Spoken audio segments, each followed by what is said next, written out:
નામ સમો વડ કોઈ નહીં, જપ તપ તીર્થ યોગ, નામે પાતક છૂટીએ અને નામે નાસે રોગ. એ જીવાત્મા જોવે છે સાહેબ, બે હાથની તાળી પાડી અને સાહેબ ધૂન કરવાની હોય. હે જીવાત્મા, અમે તને શ્રદ્ધાંજલિ દેવા આવ્યા છીએ, તારા જે હગા થાય છે અમે તને શ્રદ્ધાંજલિ દેવા આવ્યા છીએ.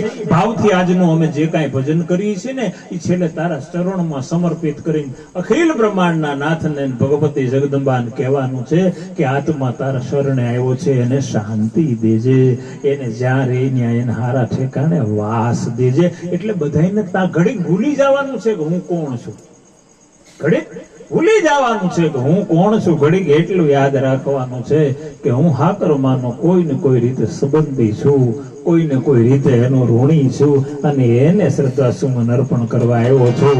એટલે મારે 5 મિનિટ ફરીથી કળભાઈ નામ સ્મરણ કરાવવું છે, પણ એક એક બેનના મોઢામાં નામ સ્મરણ હોવું જોઈએ અને બે હાથની તાળી પણ પડે ને તો જ મારી હાકરમાં રાજી થાય કે આજે મને મારો પરિવાર ભેગો મળી અને શ્રદ્ધાંજલિ દે છે. ભલા માણા એટલે આભડો વિશ્વાસ બીજું કોણ વાપરે, આભડો બધાની તાળી પડવી જોઈએ. મારા કહેવાથી નહીં પણ નિરાકાર સ્વરૂપે હાકરમાંનો આત્મા જોવે છે. એ ભાવથી ઘડીક નામ સ્મરણ કરો.